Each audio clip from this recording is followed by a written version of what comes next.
the pit. For you have brought me out of the pit, and I'll sing glory, hallelujah. I'll lift your name on high, and I'll sing holy, 'cause you're worthy. I'll praise you with a dance, and I'll sing glory, hallelujah.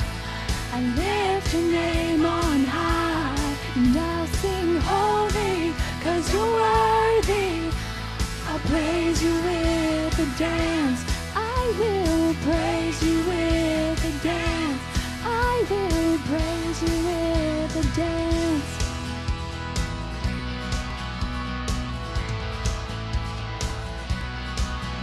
I will sing to the Lord, and I will lift my voice.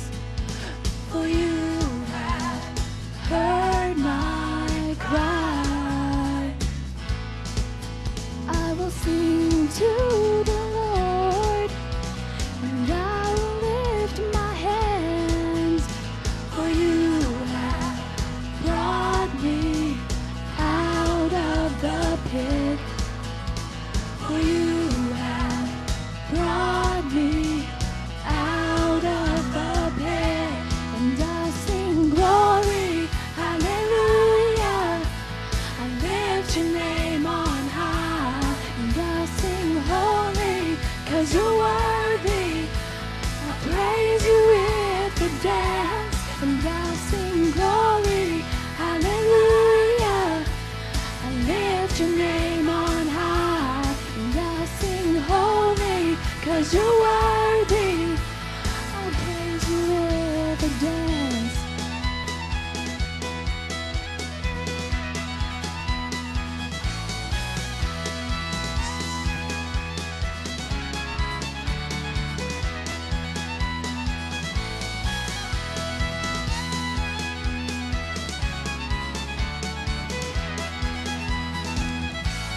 And I'll sing glory, hallelujah.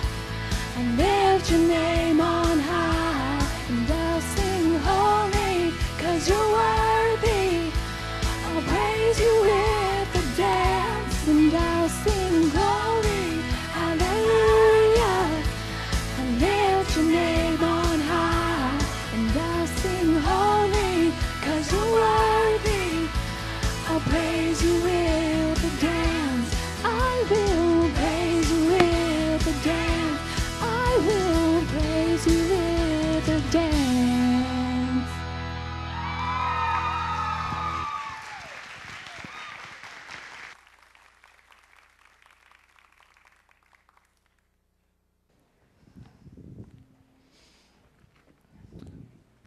All right, how do y'all like being in this bondage right here? Y'all don't like it? I don't either. Well, before I get started, I'm going to tell you all a little bit about myself. I joined military December 28th, 2007. Went to basic training. Was there from May 29th to August 1st. And while I was there, we went on a 6-mile road march. And one of my friends the day before got saved. He started asking me about it. He was wondering why I was so happy all the time in a place like that. And I told him, and he accepted Christ the day before. And we went on the road march, and I guess he didn't drink enough water or something like that. And he fell down on the spot about 3 miles in. And they left it up to me where I gotten really good at giving IVs and stuff like that. They left it up to me to stick him with the IV, jump in the Humvee, and go with him to the hospital. Well, I don't know if there were complications on the way there or what happened, but his heart stopped while we were on the way there. They gave him epinephrine. It still didn't help. About a mile from the hospital, whenever we got there, he was pronounced dead on arrival. And July 18th made the 1-year anniversary of that day. And I graduated on August 1st, and I came back, and it didn't affect me too much. And I went for shoulder surgery December 19th. I had messed up my shoulder pretty bad just from previous accidents. And I was out for a month. I couldn't drive or anything. Well, January 23rd, I got released 3 days before to be able to drive. January 23rd at 7 o'clock in the morning, my car motor blew up on top of Parksville Knob. So I had that on my conscience all day. And about 5 o'clock that afternoon, I was going up to see a friend of mine because we had drill that weekend. And I was going to go up there and stay with him, and I got the okay from Dad to drive his truck.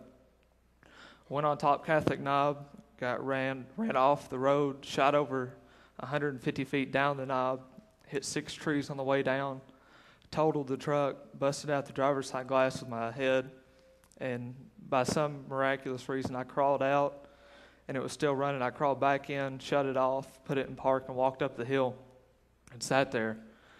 And our neighbor came by, and they asked me what happened, and I pointed down there. And I mean, the police that came up there, our neighbors were just amazed that I lived through something like that. And I mean, that day, that messed me up pretty bad. That night, I went out and I didn't want to remember that day, so I started drinking. And I got to the point to where I couldn't walk that night. And I crawled in the bathroom, and I laid there, and I didn't know what was going on. I just having a hard time breathing, stuff like that. And I prayed to God. I said, if you could take this away from me, I said, I swear I will never touch it again. And, you know, I didn't keep it then. I drank one more time. And I mean, just something in me just snapped, and I don't want it anymore. I mean, I don't have the cravings or nothing. I mean, it's pretty amazing. But I go to AIT October 15th. I'm gone for 15 weeks, and I come home in February, go straight to Cumberland College and start a double major in psychology and religion to be a youth minister. So it's going to be pretty amazing. Well, just 2 months ago, we went to Indiana for CIY. And I was sitting there, and God had called me before to be a youth minister, and I didn't listen. And I was sitting there in prayer, and we were going through this right here, exactly what you all are, having the bondage and everything. And I hit my knees. I said, God, I said, whatever you want me to do, I said, you lead me to it. I said, I'm open to go. Well, there were thoughts in my head, and he said, I already told you once. I want you to be a youth minister. I said, okay. I said, I'll do it. Well, we went to Booneville, and I gave this sermon there.